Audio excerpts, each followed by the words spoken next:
update ng pagsinag duplex. Wala pa rin bago.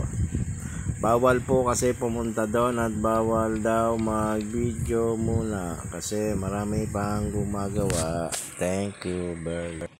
Ayan po guys, marami pang ginagawang mga unit sa lahat po ng mga nag-londox.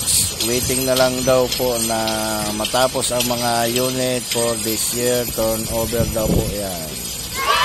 Congrats po sa lahat. Don't forget to subscribe, like, and share para update kayo sa mga bagong unit na natatapos. Salamat.